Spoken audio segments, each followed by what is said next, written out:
Hey there, this is Dr. Sue from Functional Medicine Plus, and I'm going to talk about a topic that's near and dear to my heart.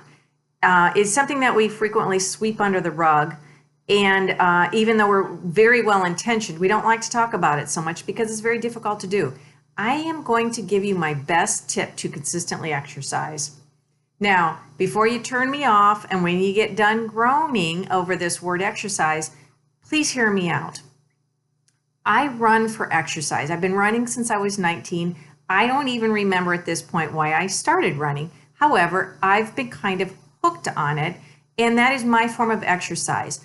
You don't have to run. You can pick something else. You can walk. You can do an elliptical. You can do yoga. Anything that you pick that you feel comfortable with that matches your physical abilities at this point. Anything you want to do counts. Any kind of exercise increases your muscle mass, and that's a beautiful thing regarding your metabolism, your strength, and your energy. So pick what you want. I'm just going to give the example of running because that's what I like to do.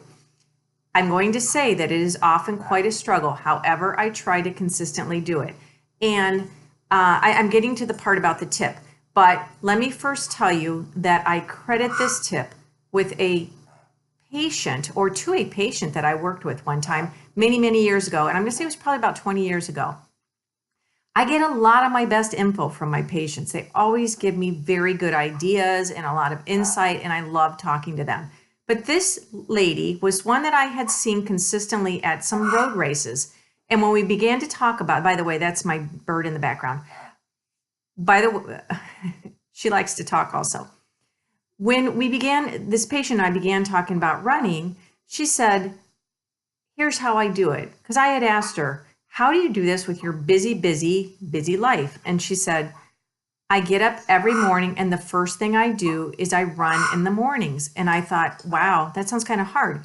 But she said, when you do that, it sets your mind for the rest of the day. You feel so much better about the day. You have so much energy. You're happier, you're nicer, you're less irritable, less moody. She said, I have to do it at the beginning of the day, no matter how hard it sounds. That's my other bird. So here's the beauty.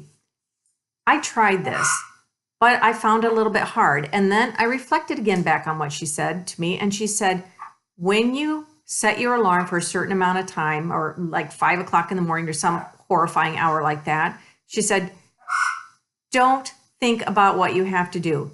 Step out of bed and start moving towards your closet to get your clothes. She said, do not argue with yourself. The worst thing you can do is argue with yourself. Don't compromise. Don't say, oh, I can do this later. I'll have plenty of time. Just do it. Move forward and just do it. Granted, some people say they're a little bit weaker in the morning and they just don't feel like doing it. However you find, no matter what, once you get going, you can get it done. It's a beautiful thing. You feel great the rest of the day. Just try it. Try it. And once you start doing it routinely in the morning and see how much better your day goes, you'll actually get hooked on it. You'll actually be convinced.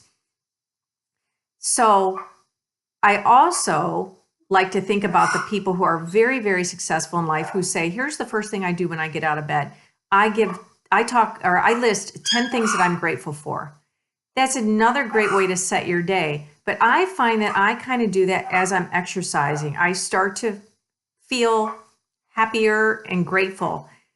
This whole mindset is what it takes to consistently exercise. So I would like to invite you to try getting up every morning, doing whatever it is that works for you.